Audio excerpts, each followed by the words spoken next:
What is up with everybody? Hope you guys are having a great weekend so far. So, we've been searching online, and we came across a drink that I'm pretty sure some of you may have seen. Maybe you have not.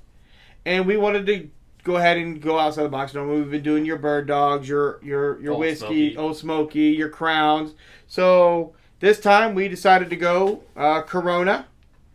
So, you get yourself a Corona. Drink it to about to the shoulder. About to the shoulder. And then get yourself some of that right there. That right there. Some original Italian whiskey. The Zorno. I don't know. So that was $35. $35 for a 750 milliliter. So this is a little bit more pricier than even, your normal Crown. Yep. But you also got to turn around and you also have to buy, your Corona 6-pack, 12-pack, 24-pack. Went ahead, because, I do enjoy myself a Corona. Got ourselves a nice little like I said, we said drink it down to the brim, fill it up to about... Fill it up. So you drink about to here, and then you fill it up about to, a little bit to the neck. So, to the neck. You think about it, about 2 shots. Yeah. Because, you still have a decent amount of Corona left to drink. You want to mix it, you can either turn it over, be careful, you might get sprayed, or just give it a little... It kind of explode a little bit, or, just kind of... Give it a little bit shake to kind of shake it up a little bit. Now, it's supposed to taste like a Dr. Pepper. Now, mind you, we've already done our little taste test because, we want to know. And this is our second one. And let me tell you, it tastes like a Dr. Pepper. It does. Like, when you first drinking it, the Corona hits you. But then when you're done and you get it, the aftertaste is a fucking Dr. Pepper. 100%. It is insane. You don't really even taste the Corona. You just kind of taste like you're drinking a Dr. Pepper, and it really makes you just want to pour it on ice. And I'm like, but this is a beer. Like, Corona's a beer, but it don't taste like beer. So if you don't like beer, it's like Dr. Pepper. This is perfect for you. A nice, and Dr. Pepper supposedly now is the #1 soda. Second. Is it second? It's second. It's second? It goes Coke, Dr. Pepper, Pepsi. Okay. So Dr. Pepper is the second most popular soda in the world, and you can basically taste it drinking alcohol. That's pretty dangerous and cool at the same time. Like, because you don't if you like Corona, you get the nice little Corona flavor. Absolutely. And then you also kind of want a Dr. Pepper. That's a great mix. You put a little bit of salt with yours. I did. I like my beer with a little bit of salt. Did that make it any of a difference for you? No, it still tastes just like Dr. Pepper. So there you go. If you like to add your lime, your salt. Yeah, a little bit of lime in there probably help, make it even a little bit better. But it's definitely a 10 for 10 for you to go out and definitely try, especially if you like Dr. I would say Pepper. 8 out of 10 for me. It leaves me wanting more, honestly. So, like I said, it's a little bit more on the pricier side than we've done before, but it's definitely a hot commodity to definitely try. You gotta buy 2 things and put them together versus like going out and just already having like a 2-liter or a couple cans of pop and mixing it with some whiskey. Well, not really. The single malt was like $54. Yeah, so about $57, $58 after tax and everything. After tax and everything. So really, the single malt was the most expensive thing, but we didn't try it with you guys. Yeah, it just did not. Because honestly, it's just better on the rocks. Well, it's just something you're supposed to sip on the rocks. But you can mix it, but you're not really supposed to do that with single malt. So we didn't bring that before you guys. But this one, everyone said it tastes like Dr. Pepper. We were curious. It definitely tastes like. He literally brought this over. He was like, "We're gonna do this one today." I was like, "Okay, cool. Let's get it." He brought it over. I literally took a drink, set it down. I'm like, "Bro, drink yours right now." And it's a fucking Dr. Pepper. Like Dr. Pepper. I was shocked because sometimes you see these videos of these drinks, on social media. Like, there's just no way. And this one's 100% certified. It lived up to the hype for sure. It really did. As you can see, it's almost gone. It's a sipper. You just can chug it away because it's very smooth. And it didn't have the beery, malty taste either that people don't really like. Yeah, no, malty flavor. It did not have any of that. They don't like the malty, so they don't really like beer.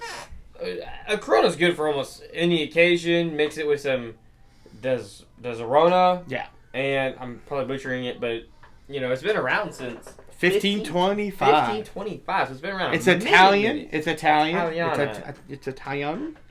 So, but like I said, definitely go out and try it, especially if you, my Dr. Pepper fans out there. This will be perfect for you guys. So, Wednesday and Thursday, we had the NBA draft. Round 1 was Wednesday. Yeah. And so the number 1 overall pick, not really great at his name, Zachary Rasheer, drafted number 1 overall to the Hawks.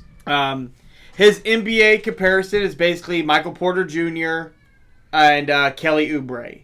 And to be a number 1 overall pick, to have those guys as your comparison, those guys really have not, they're not superstar. They weren't even number 1 picks themselves. He was drafted number 1 overall from France. He's the 4th player in history to be drafted number 1 overall from overseas. Mm-hmm. And it's the first time in history that back-to-back drafts had players drafted number 1 overall that were international players, and they were both from France. Yeah. So history was made.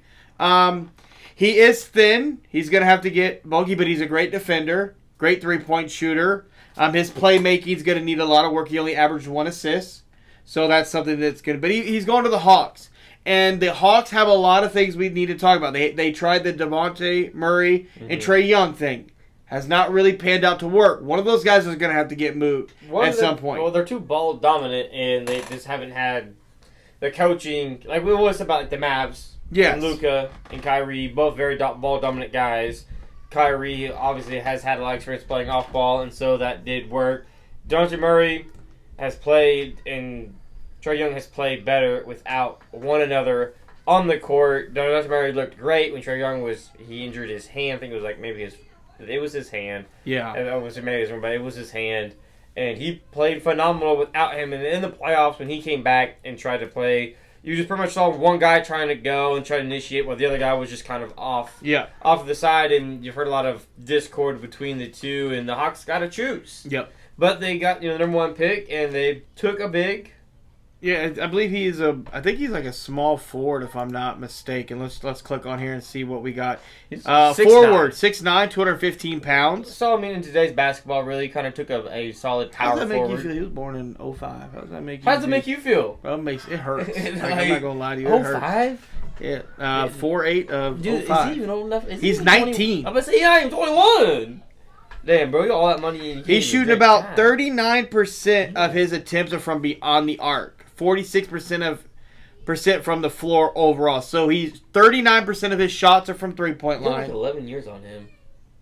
I hate you. I really 11 years on him. Really, like 12 years. God, I should be in the league, damn it, but it's okay. Well, if you were like 5 inches taller and a darker skin tone. But he's shooting 46% from the floor. Yeah. He's got plenty of range on the defensive end. He's long. He's going to be a great defender. Obviously, he has the ability. He can guard. Well, he averaged about 2 blocks. So, like I said, the one part of his game that's going to need a lot of work is assisting. He averaged about 1 assist per game, and in the NBA, that's not going to fly. You have to be able to, especially if you're your playmaking's got, especially at the forward position. Well, especially if he's not like he's not a pure scorer. So he's going to have to work on handling the ball. Yes. So the second overall pick was the Washington Wizards. They select Alex Sarr. He's had quite the journey. He's a 7-foot or 224 pounds. He is also from, he played in Australia, but he's from France. So back-to-back picks were from France. Yep. So, again, he was born in 2005. My heart. Damn, he's like 11, 12 years older than you, too. Like, goddamn. But I have a lot of questions about him. And I want to touch on this. So he's the second overall pick. He's going to the Washington Wizards.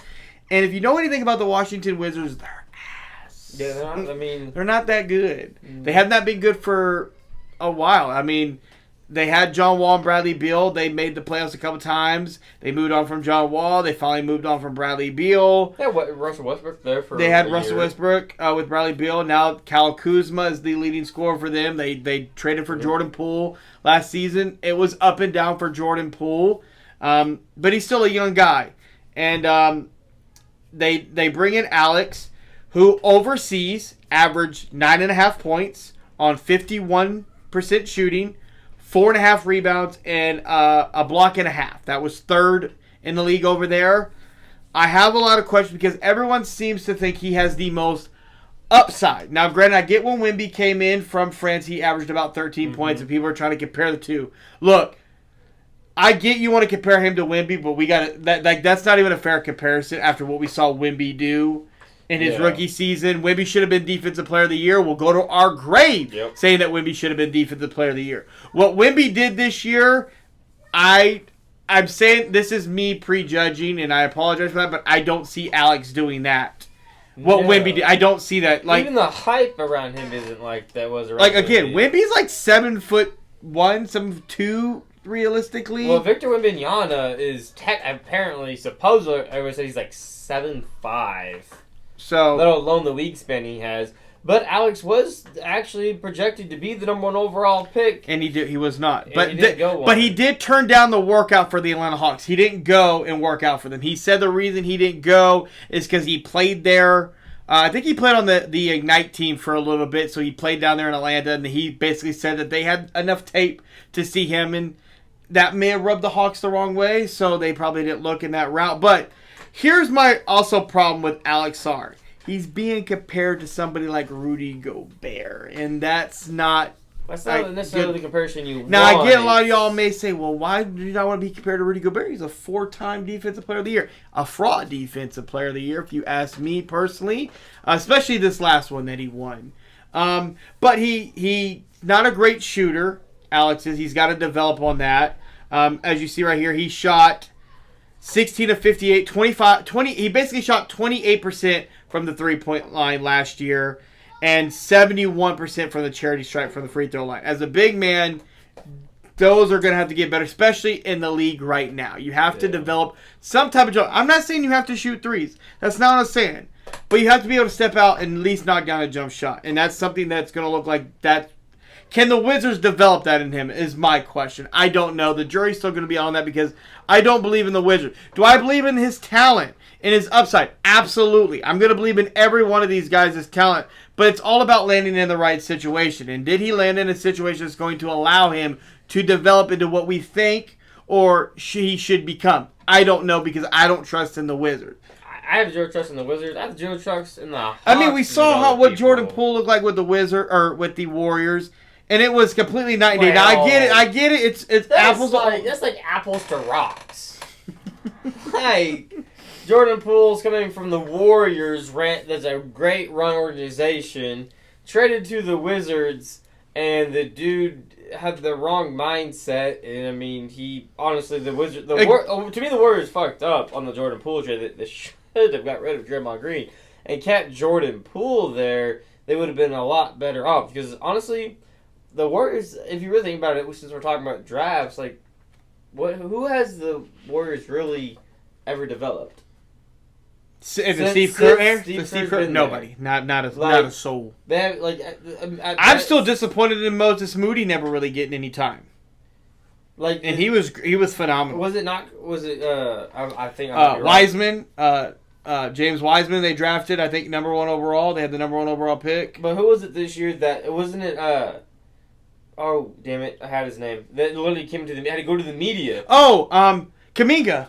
Yeah, I thought it was Kuminga literally went to the media and had to literally because they asked, and then they gave him the playing time, and then he went crazy. Well, well, how come you went to the bench because you were having a game, and he was like, I don't know, you're gonna have to ask my coach. That's always been my problem with Steve Kerr. But to me, that's been Steve Kerr's biggest issues. Like he inherited a great team, and they've all aged out. I know this is something that I kept showing you through all week. The Houston Rockets had the number 3 overall pick, and there was a lot of speculation out there that the Houston. No. I was showing you what was being reported. I never said it. No. There was speculation out there that the Houston Rockets were going to trade for Kevin Durant, and there was speculation out there that the Phoenix Suns wanted to get rid of Kevin Durant. And how'd that happen? We're getting there. How'd that work out? But the Houston Rockets had the number 3 overall pick, and they drafted Kevin Durant. No, they did not trade. They traded for Kevin Durant. No, they did not. They did not. So, they did not trade. A little ahead. There was no trade for Kevin Durant on draft night. They drafted Reed Shepard, if I'm saying his name right, out of Kentucky. Guard, 6'2", 182 pounds. God damn, he was born in 2004. Fuck. I don't like reading their birthdays, dude. It hurts. They don't have to scroll really far down like you do. Yeah. He was the SEC Freshman of the Year. He was also named Gatorade Player of the Year in 22 and Mr. Basketball in 23. He was a 4-star recruit, a McDonald's All-American. He averaged 12 points, 4.5 assists, 4 rebounds, and 2.5 steals in 29 minutes per game. He led the nation in shooting from 3-point range at 52%. That's pretty solid, especially coming into the NBA. He has to be able to shoot the 3 ball, and he in college as a guard especially. As a guard, and he's a little bit undersized. He's 6'2". He's 6. I mean, it's basically. I mean, they say that's undersized. That's undersized. They say that's undersized, but You're undersized. I am undersized at 6'1". No, I'm just kidding. I'm Yo. 5'11", baby, 5'11". Fuck you. I got knee injuries. I've lost some height. All right. So you should be like this. I guess the only knock on him is defensively. But again, people I should say I believe it's defensively. The scouts out there and the analysts say defensively, but he averaged 2.5 steals in college. He's really great in the passing lanes. Now, is he going to struggle against some of the bigger guys? Possibly. But when you can shoot the 3 ball... He's a guard. What big man is he going against? He's 6'2". No, you're not wrong. He's going to be on the But corner. being able to shoot 52% from 3, if he could carry that over to the league around 30, what would you say, 38, 40, upper 40s, he'll be just fine. I mean, if he could shoot anywhere from like 40% in his rookie year from 3, so that'd be a great year. I mean, he's projected to be a great catch and shoot player, rolling off the screen. So it won't be too bad. I mean, I guess he's still in your mind and your theory that the Suns are moving off of Book or KD. I guess he'd be a good addition for whoever's left on the Suns. Hey, In your mind, that you still think that's happening, even though Stephen A. in your mind too came out and said, "Don't listen to what the Suns are saying. They're trying to move off of him." When they just got the big 3 together last year, and Bradley Beal was hurt for most of it. But you still think it's going to happen. It's fine. The 4th overall pick was for the San Antonio Spurs, and it was very crucial for them to get somebody very decent, like a guard or something like that, to pair with Wemby. That's been the biggest talk for the San Antonio Spurs. They drafted Stephon Castle from the UConn Huskies, national champion. Back to back? Well, he only played there 1 year. He's a freshman, so he... Yeah, but yes, UConn. One-and-done guy. He was a one-and-done guy. He's 6'6", 210 pounds. So he's not undersized. No, he's not undersized at all. So he's like, what, mid-size then? I guess that's mid-size. Mid-size. 2024 NCAA champion. He's going to be a great addition. He was a very streaky shooter from 3 in his freshman year, only shooting about 27% from deep. But he's got an efficiency that's really great. Defensively, he's great defensively. Got great hands, so like that. Pairing him next to Wemby, I think they're going to be able to develop together. And again, he's 6'6". He's a guard/wing. So you can also move him around because, like you always say, it's positionless basketball. So he can move around at least probably to the small forward position, if not maybe no further than small forward, obviously. But probably going to play him around the point guard, shooting guard position. But he's a young guy, great prospect, and he gets to pair next to Wemby. He had a lot of potential to be. There was talk that he could have been the number 1 overall pick coming into the draft, and then, obviously great value there at 4. And then the 5th overall pick was to Detroit. Now, But hang on, do you feel like Detroit got snubbed last year? Well, the fact that they didn't have the number 1 overall, they've been robbed the last 2 years. 2 years, they really should have had the number 1 overall pick and have been robbed. I think last year they had the 3rd overall pick, I believe it was, and this year they had the worst record in the league and they had the 5th overall pick. So clearly somebody doesn't want Detroit to have good players. Really, Detroit should have had Wemby. Theoretically, yes. Not even theoretically. You're the worst team, but you don't get the I'm no conspiracy theory all the way, but I'm just saying somebody didn't want Wemby going to Detroit. Does anybody want Victor Wembanyama? Do you want to go to Detroit? No. Okay. I don't even want to visit Detroit, let alone Chicago. I didn't know. I'm too pasty. Come on now. If he went to... So what if somebody calls up, hey man, we want you to bring your podcast down to Detroit or Chicago? You'd be like, bulletproof vest. He's trying to die. Victor Wembanyama thought the women were rough in America. Just think if he went to Chicago, let alone Detroit. Oh my God, the dude would have died. Like, you'd be like, damn, these women, why are they strapped? Like, damn, they'd be strapped with guns and dildos. Like, or strap on black, bitch. Like, you'd have been so scared. He'd go out there no wonder he thinks French women are better. Like, Oh my God. Oh, getting back on track. Like I said, Detroit had the 5th overall pick. He's from the G League Ignite team. Now, the Ignite team is now over. There's no more Ignite team. The NBA has now gotten rid of it because of NIL deals. You can get paid in college now, and if you don't want to go to college, you can just go overseas and work your way to the league. I think it's unfortunate for the guys that like the Ignite team. A lot of people. There have been some people that came from it that have been decent, but he was They've been around for like 2 years. Yeah, well, it didn't last long. He's from the G League Ignite team. He is from the United States. He was born in 2005. He's 6'7". He's 6'7", 197 pounds. So what is that, like upper mid then? Upper mid size? Yeah, like, I guess so. Like 6'2" is small. If 6'2" is small, what is you? Mini? Midget, I guess. I don't know. Mini? Call me Isaiah Thomas, baby. Whoa, that's a shot. No. Whoa, no, he's still taller modern than you. NBA Isaiah Thomas. He's still taller than you. No, absolutely not. He pushed 6 foot. Shoot. You ain't even pushed 6 foot. But Ron in the G League Ignite, he averaged 20 points, 6.5 rebounds, 3 assists, 2.5 steals. He had his up and downs. He's 6'8". He's got size. He's got length, and he gets to the foul line a lot. He's not a natural point guard, but he can play it. I think his best fit is going to be about that 2-3 position. But again, we have to just gotta see what the problem I have with him. I love this kid. I saw a couple of his games this year when he in the Ignite league when he played. My problem is again, you're in Detroit. You drafted 5th overall and you have no head coach because they fired Monty Williams after just 1 year of paying him all that money. But Monty's not crying. He's getting $65 million for the next 4 years from Detroit. Still getting paid from the Suns, Monty. He is, but it's going to be. I just think it's very unfortunate. He's going to a franchise who they drafted Cade Cunningham #1 overall not long ago. This team has no sense of direction right now.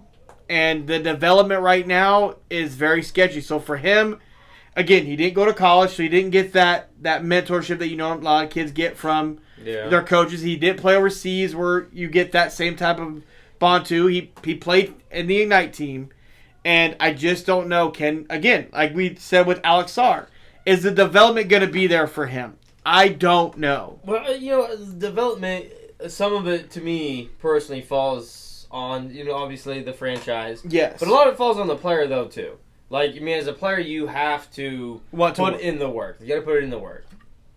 So that's very true. We'll see, because if you're drafting top 5, outside of the Spurs, who obviously are on the up and up with Victor Wembanyama, yes, obviously is generational talent, and we can't wait to see what comes of him. But outside the top, the top 5 teams, you are what you are. Yes. But what we really want to get to, that I'm very curious, is the 17th overall pick. Yes, the 17th overall pick was the Lakers. Dalton Connect from Tennessee. Close enough. He's a guard, 6'5", 212 pounds. I think he's a small forward.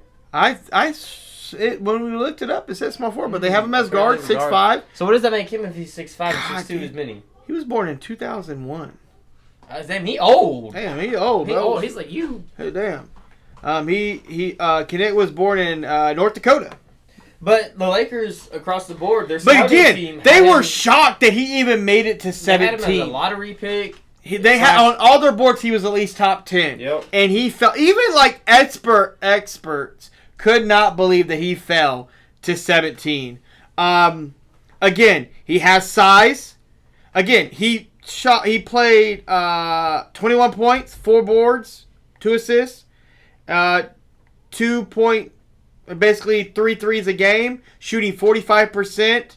And basically 45% from the 3-point line. So he's a shooter. That's what the Lakers needed. They needed another shooter. When you look at so you read off those numbers, and you look at the forwards or guards that were jumping in the top 5. Well, so analysts. Okay, so he is 23 years old. Okay, he's much older than a lot of these young. Ooh, 2 or 3 years. So teams could view him as a relatively low ceiling prospect. That's why a lot of people believe that he fell because of his age. Which again, I'm confused.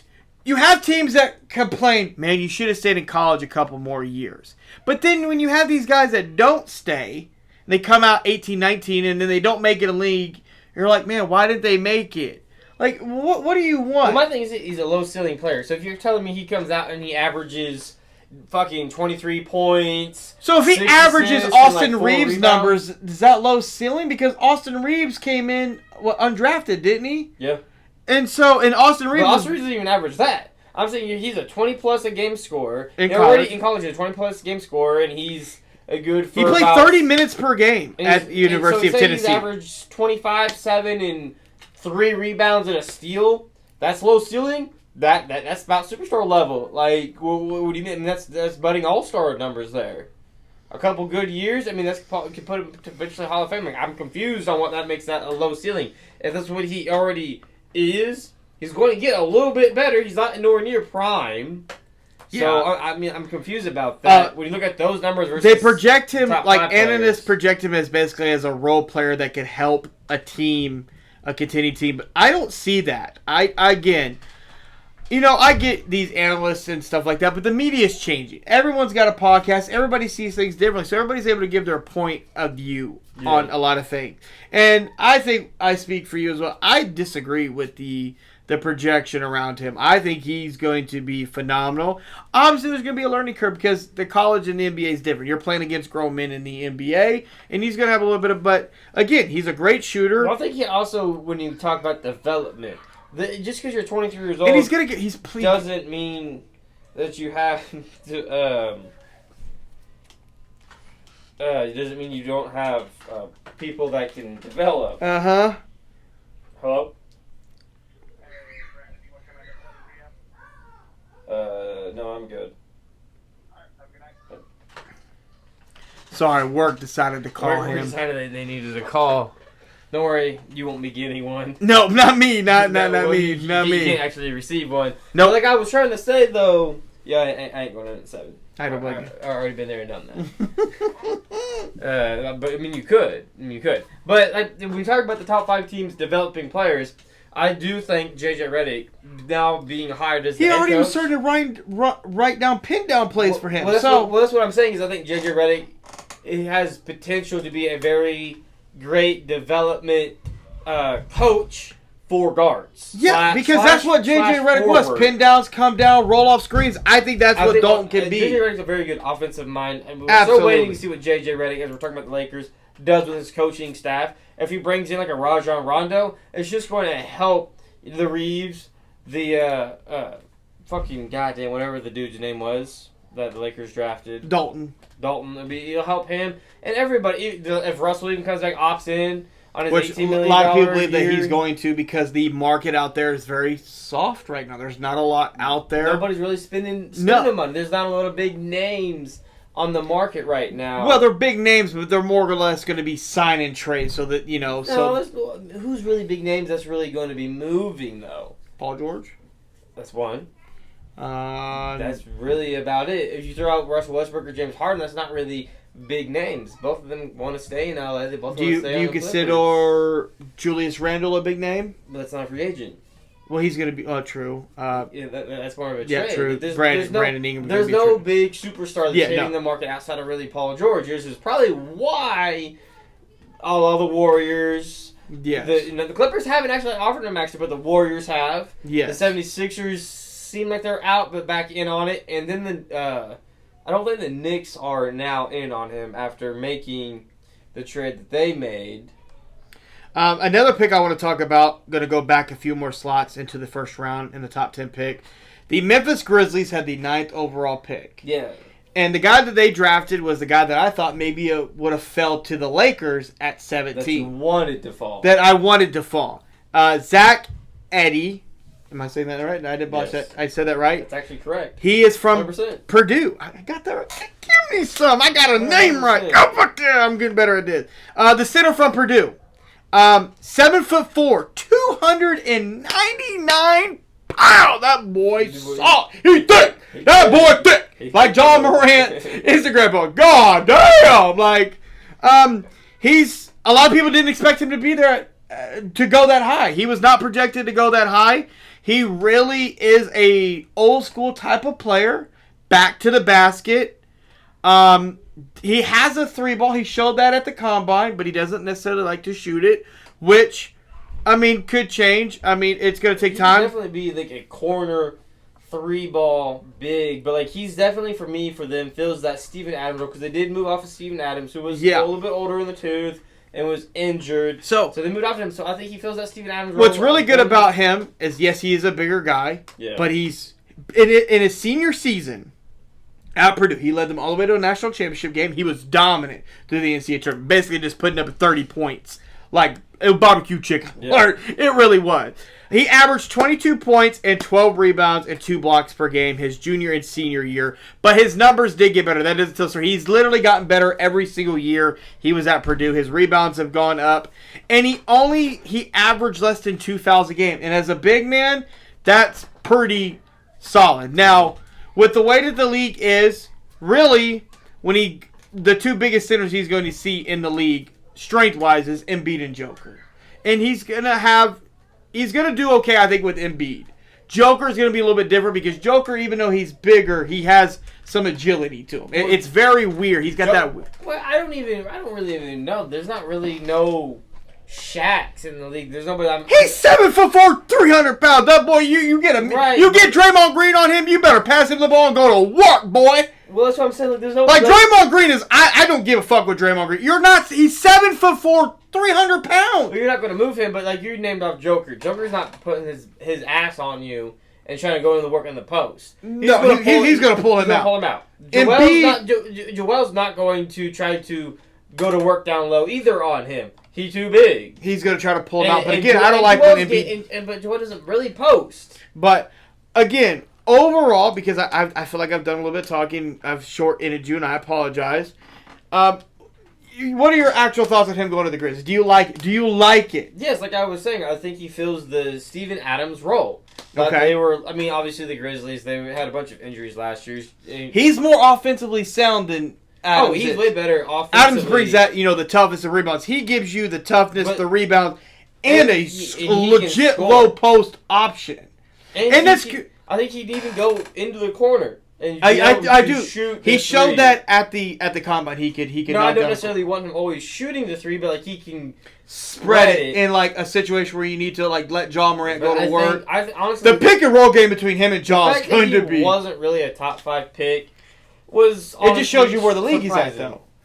Yeah, because he is an old-fashioned guy, but like you said, if you can develop players, you can develop a jump shot. Yes, and you gotta be able to hit a corner 3. Like that's like one of the easiest, the closest, or at least develop a mid-range, or a skyhook type of thing that's unguarded because no one's stopping. Well, that's not really necessarily even spacing the floor. If you go put the big out in the corner, that forces the other big to get out of the paint. But like he's going to be great in pick and rolls. He was great at Purdue with the pick and roll, and I think he's going to fill that Steven Adams role. Even if his offensive game doesn't really develop, he's just going to be that bully, that bruiser, that guy that just holds the paint down. Yeah.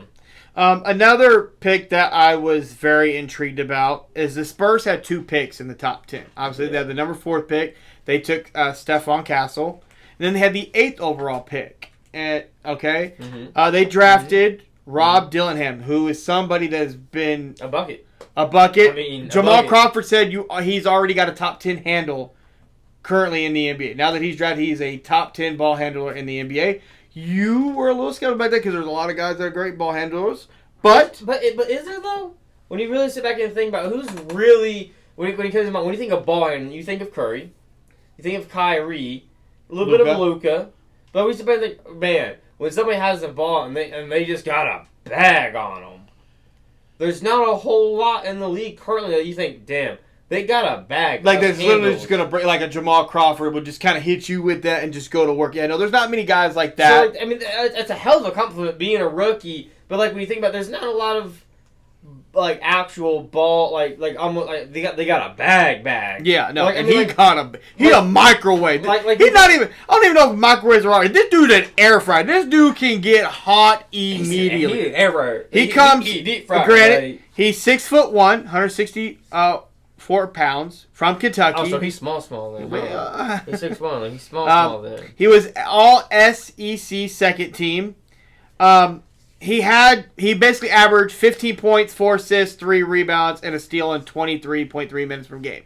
But this is a guy that's willing to play any role. He'll be a starter, bench play. He came pretty much mostly off the bench in Kentucky. Yeah. But I was really sad that the San Antonio Spurs drafted him. When they drafted him, I was like, yes. And then as he's walking off the stage, it got announced that he was traded to the Minnesota Timberwolves. And so now the Timberwolves get a guy who can potentially possibly take some of the burden. He's a bucket getter. He's probably going to come off the bench. But I guess when I say a burden, I mean not obviously this year, but as he develops and grows, he'd be a running mate for Ant. Honestly, I was very... They gave up for him. They gave up a first-round pick for him. They did. Granted, the guy that the Spurs would be getting is actually in middle school right now. Yes, he's some dude in middle school right so, now. Like, we'll be waiting to see. Unless they're scouting middle schoolers. In some ways, I was hurt that he didn't... Because I thought him and Wemby would have been perfect together. I really did. But him going to Minnesota, he's going to get mentored by Mike Conley, who is a pro's pro. Well, Mike Conley had a bag. He has a bag. And so he's going to get to learn with him. And at some point, he's going to take that role. Yeah. Because Mike Conley is obviously much older, not going to be there much longer. I think Mike Conley comes off the bench. Well, there's a possibility, a big possibility.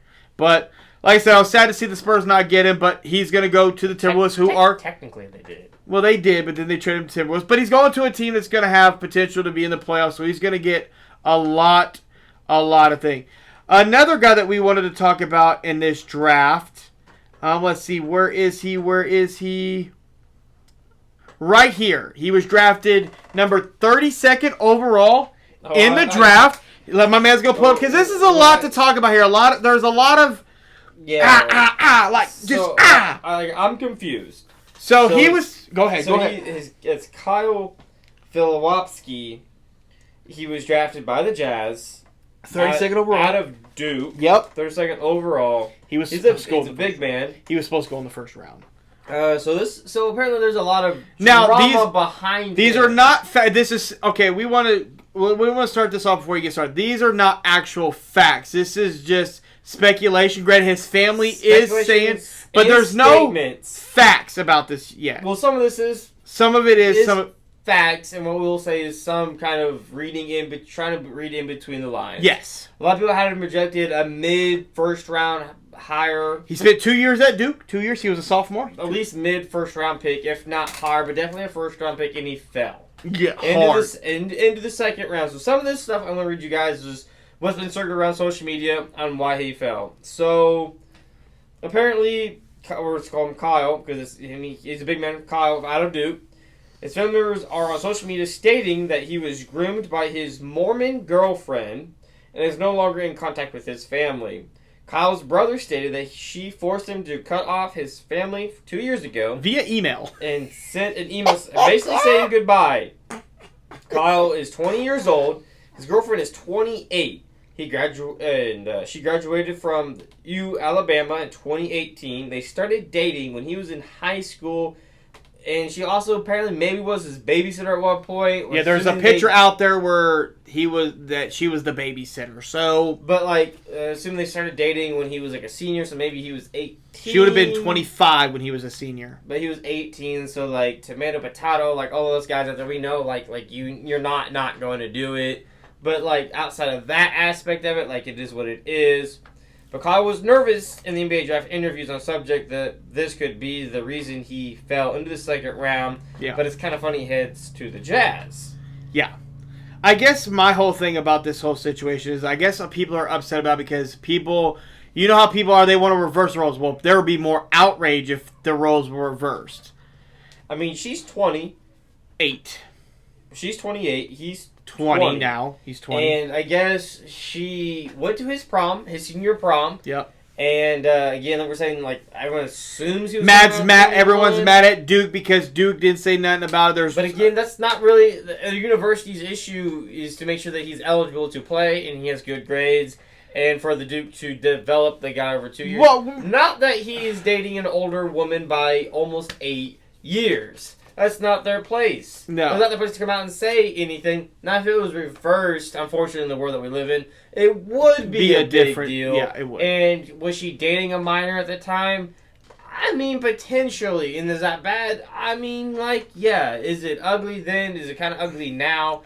Yeah, but put all the dating aside because that's what happened. His family has a problem. His mom has even came out on social media and put out there that she feels like that she has pulled him from their family and is trying to pretty much get married, get pregnant, and take his money in the Mormon life. And I'm like, isn't like almost every woman's dream to take the money from like the pro athletes? Because that's what happens. So I'm confused. That's what just happens in general. Like with a when celebrity. He was a senior in high school where she thought this dude's going to make it big into the pros. But like you said, like you can't foresee the future like that he was going to make it there. And he like, went in the second round, so it's not like he's getting big dollars. He's not getting big money. So it's like it's kind of hard to say that she's after his money. Yeah. But like, is she wanting a ring? I mean, they've been dating since he was a senior, so they've been together 3-4 years now.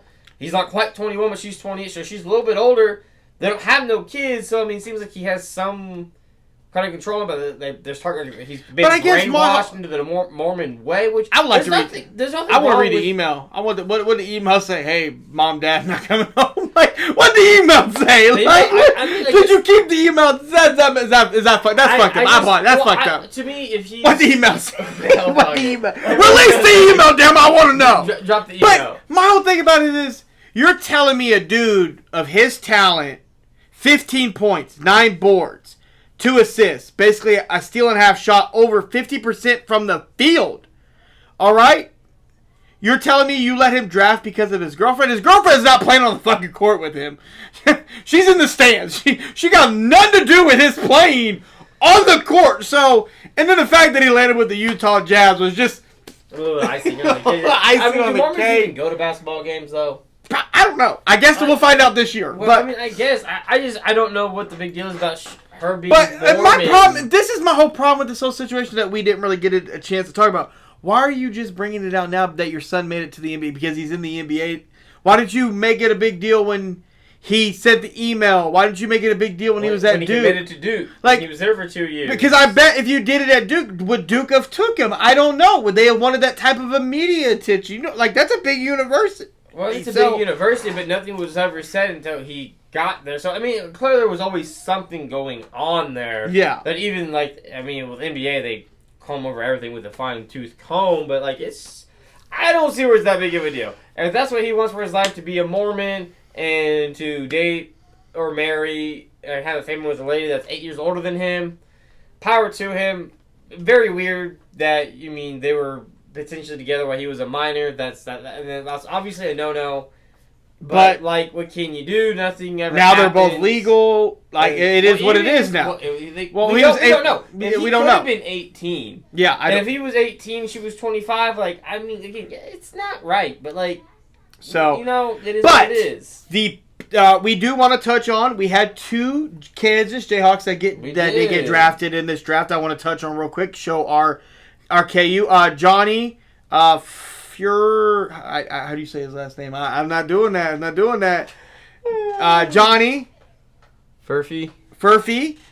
He was drafted 35th overall by the Spurs, but he was later traded to the Pacers. Yep. And then we had another. Who was a killer 3-ball. Yeah, he was. I think he's gonna be a great kind of a little bit of a 3-and-D guy. And then Kevin McCallum Jr. No. I said that wrong? Where was the extra A? Oh, I was sorry. Kevin McClure Jr. How was it U and A? I don't know. But I got the first name right, so that's plus. He was drafted. It's Kevin!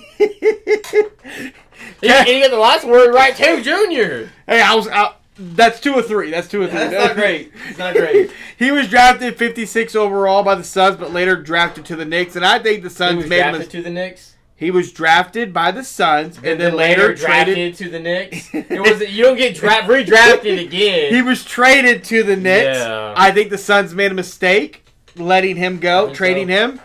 Solid. He was one of our star players. The fact that he took 56 overall, which is literally like second from the bottom for almost going undrafted, is crazy for how talented he is. One guy that went undrafted was DJ Barnes from NC State, but he did sign with the Cleveland Cavaliers G League team, so he's going to get a chance to show out. Try to land, but he did lose some weight. He's in better shape. He's still a big boy. Still a big boy though. Teams reached out for him to go to the NFL though, and he said no. I want to pursue basketball. So wouldn't you? Well, yeah. I mean, you don't got to take all those. But hits. Let's talk about the pick that the whole world is buzzing about. Seems to care about at 55. At 55, that was only 3 picks away from not even being drafted. But the Los Angeles Lakers had the 55th overall pick, and they drafted Bronny James Jr., baby. That is right. Bronny James and potentially his father, LeBron James, will be teammates on the Los Angeles Lakers. There's no junior there. It's just Bronny James. Well, it's Bronny James Jr. No, actually, it's LeBron James Jr., but Bronny actually renamed himself. No, that's true. He did. He did. That's right. He did. Himself. He was LeBron James Jr. He was LeBron Jr., but he renamed himself yeah, Bronny. He did. So now he's known as Bronny, not LeBron Jr. Yeah. So Bronny James. He's gonna go fuck himself right off the bat. Like Bronny James is a 6'2" guard, 210 pounds. He's little. He's little in your He's mind. from USC. He'd tower over you. Freshman. It's very unfortunate. His freshman year got a little bit robbed. He did have a cardiac episode leading up to before the season started.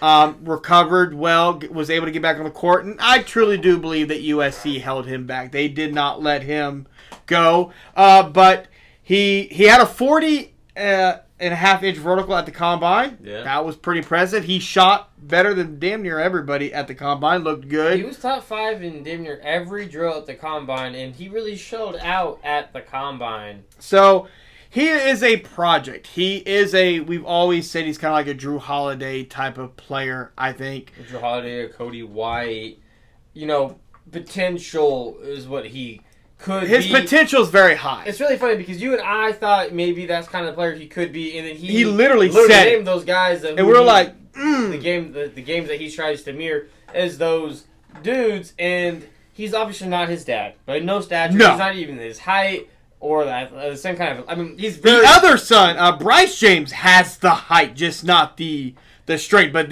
Bryce James has. He's still like 2-3 years out from the league, so he can definitely put on the girth. But on Bronny though, I like Bronny. I like Bronny's game. I think it transfers very well, and I have a lot of problem with people coming at him saying that he's not NBA talent. Let me rephrase. I have a problem with you white motherfuckers. Let's be clear. I'm going to throw it out there. These white, and I'm not trying to clown on your weight, but these non-athletic dudes getting on these shows like the Carlton Show, ESPN, or whatever show we see them on talking about, he not ready. I'm sorry, who are you? What is your criteria? You probably voted for Jason Tatum for Finals MVP, you retard. Stop. No, I'm not here to listen to none of that. When you have guys that are in the league, that are superstar type players, like a Paul George, a Gilbert Arenas, even Patrick Beverly, even Jason Tatum has even commented on Bronny. They say, no, he can be something very special. I'm sorry, I'm probably going to lean towards more their expertise than yours. Like, what sport did you play? What did you average? Let me know. Let me see. Put your stats out, because I bet they weren't all that great.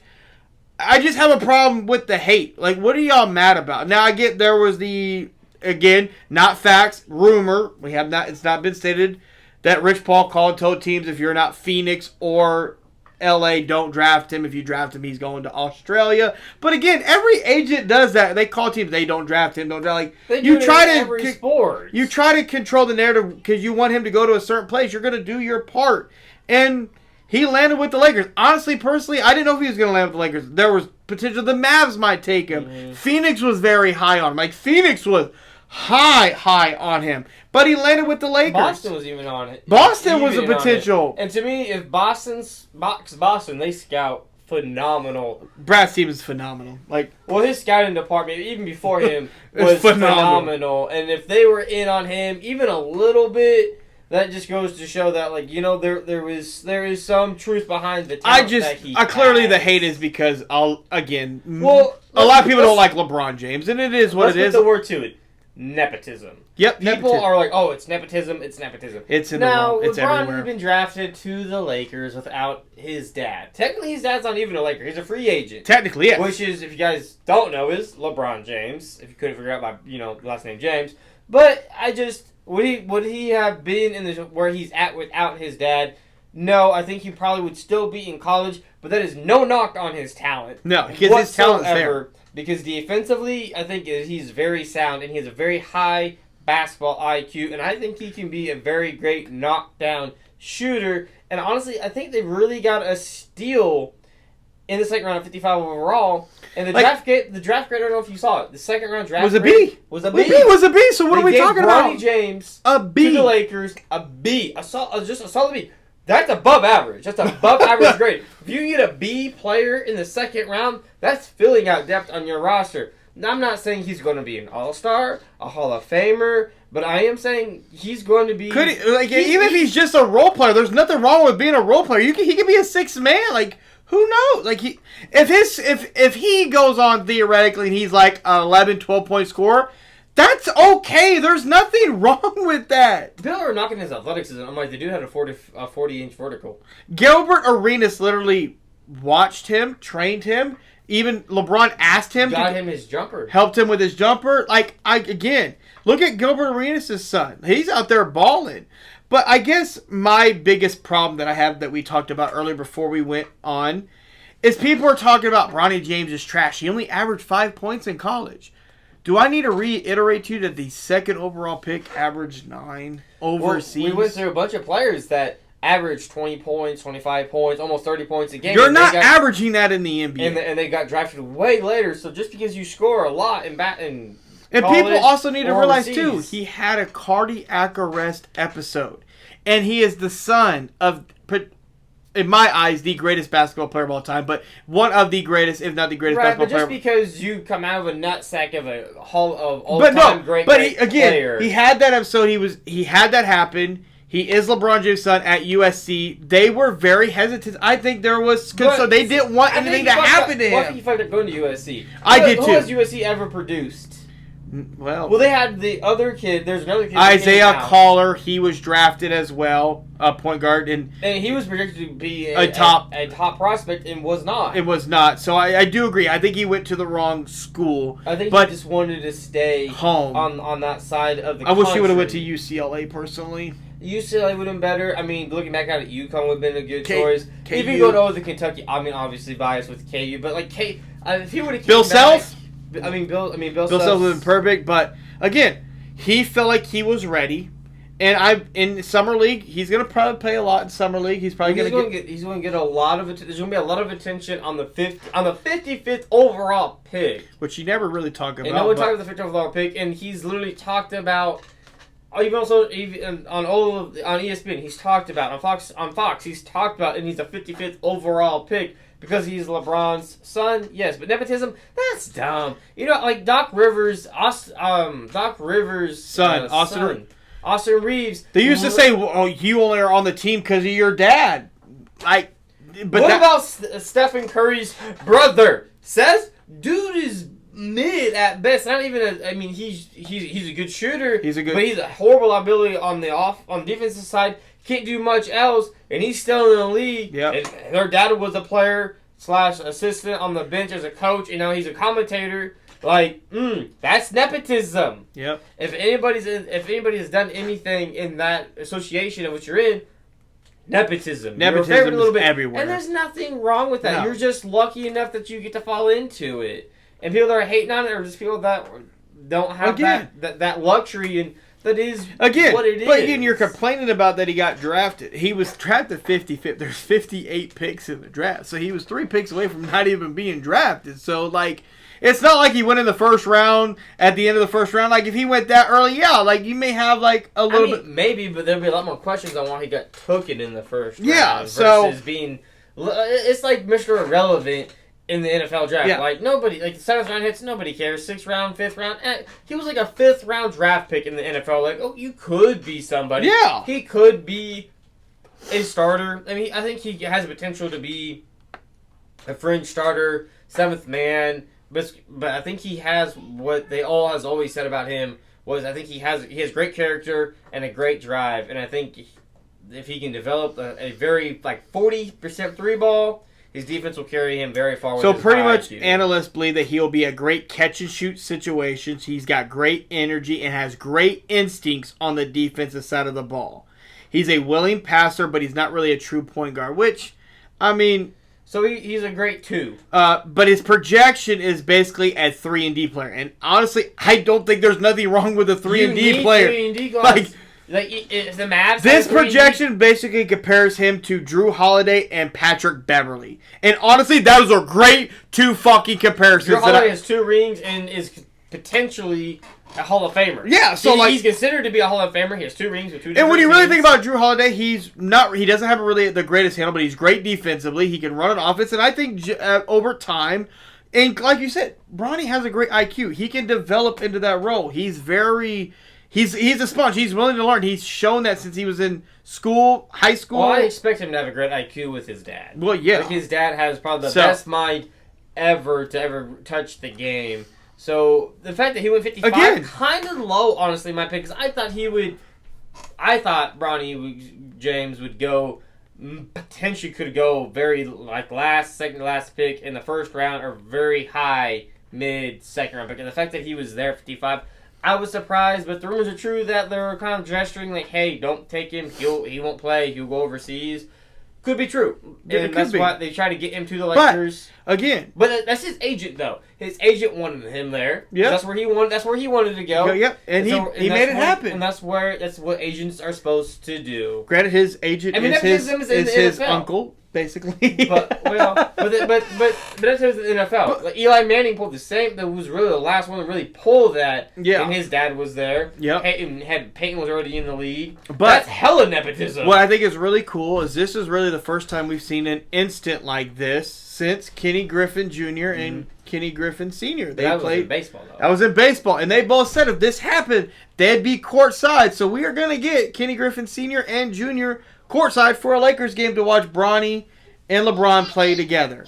So, well, the thing is, I guess we're going to have to go see them potentially both play. Yeah. Little guys interrupting. But again, I'm happy for Bronny. And LeBron gets to live out his lifelong dream of playing with his son in the NBA. And I don't think you should hate on that. LeBron's earned that right.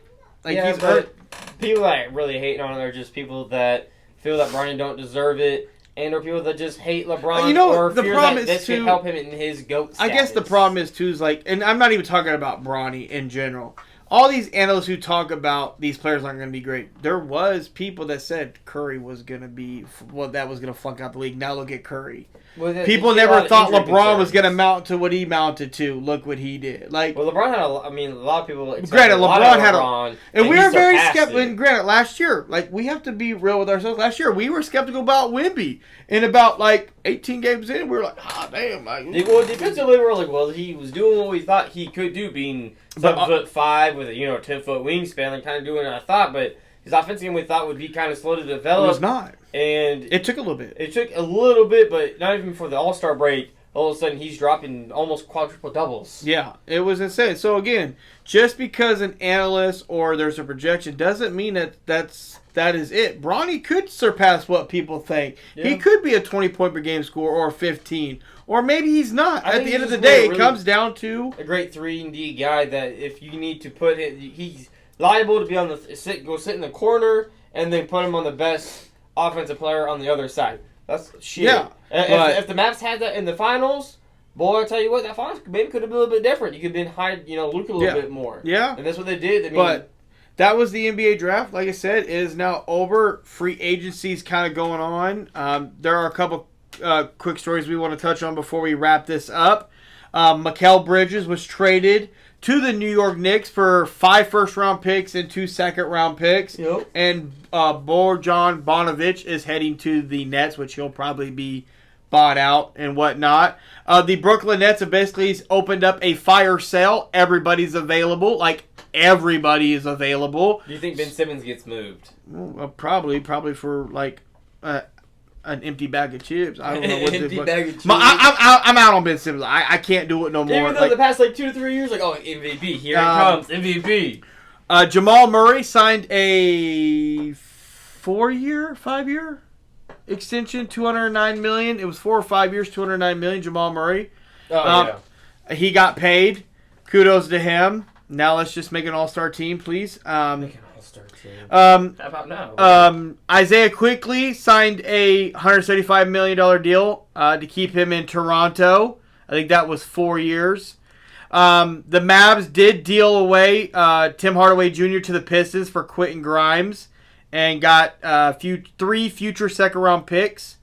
So they got some draft capital. Yeah. In other news, though, I just saw you pull up on your phone. Kristaps Porzingis is going to miss 5 to 6 months after having that foot surgery. He had that weird foot injury. So that's something that happened. But he'll be ready probably about maybe mid-season. I'm not overly surprised because Porzingis is very injury-prone, but he did tough. I guess the biggest moves out there that are waiting to see is Paul George. There's a lot of interest. Is he going to Philly? Probably not. Golden State's in on him now.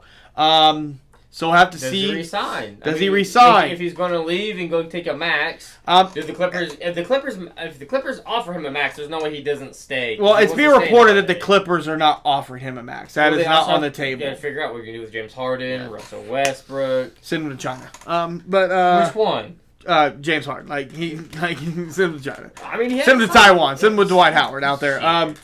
But I guess, Klay Thompson, where's he going to go? It seems like the Warriors front office may be out on him, but I think they need to think about moving Draymond Green too. Jimmy Butler situation's out there. It's reported that he's not going to sign an extension. Brandon Ingram's probably going to be moved. We do either. Believe that Julius Randle's got to be moved now. It's time to go. With the Nova Knicks. Yeah, like I said, they're not the New York Knicks anymore. They are the Villanova Knicks now. Let's be clear. So those are some of the news that's happened in the NBA, some of the stories. But, again, it's going to be interesting. NBA season a little bit away. Football is coming closer. I think we're like 10 Sundays away. So we're getting close. We are going to be coming to you guys here in the next episodes, giving you our top 5 QBs, running backs, receivers, defenses, teams. We're going to do one each week leading up to the football season. Start touching on some fantasy football talk. Absolutely. That's where you got to go for that. Real quick before we wrap this up, Tua. Yeah. Tua Tagovailoa. Yes. Is Tua who? I'm not doing that. All right. His contract is being reported that it's not in the Jared Goff type range. They are not willing. Plus million. They are not willing to go that high. And honestly, a lot of people are upset. I'm not. An actual organization that understands that their quarterback doesn't need to be paid that high. Kudos to the Miami Dolphins. You're just not worth it.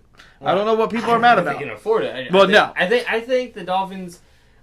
I think the Dolphins. The 49ers will benefit if the Dolphins can pull this off. Yes. To realize that, okay, look, you're not really this kind of guy. The market might dictate that this is what you should get because you're the next guy to be paid. But you're not. I have to fill out a roster around you. Yeah. And to do so, I need you to take $40 million. I need you to take $50 million off the top so I can still try to fill a roster out around you. Yeah. So I can keep, you still got to prove center, my middle linebacker, whoever it may be. You got to take some money off of there somewhere. So I'm not mad. But if the Dolphins can pull this off, I think they could smell very good for the Niners and Brock Purdy because Brock Purdy, some people don't feel like he's really a guy, but more of a manager where you put great pieces around me. I can be phenomenal, which is how it looks right now. Yep. So they can not have to pay him $55 and pay him $45. But on the contract, though, a little bit NFL talk, Dak Prescott is reportedly wanted to be the first $60 million on average year quarterback. Talk about another dude that needs pieces around him. Can't pay him $60 million. CeeDee Lamb, in your mind, over $35 million a year, which won't happen. It will happen. And then Micah Parsons will get over $35 million a year He on will. average because he wants to be the highest non-paid QB on average salary. So you can't do that. That's like almost all your cap. Yeah. 3 players don't. But win like the I said, Super though, Bowl. you're going to definitely tune in next week. We're going to ramp up the NFL talk, fantasy talk. We're getting there. Definitely go get your Corona and turn it into a Dr. Pepper. You won't regret it. Make sure you hit that subscribe button. We'll see you guys next week.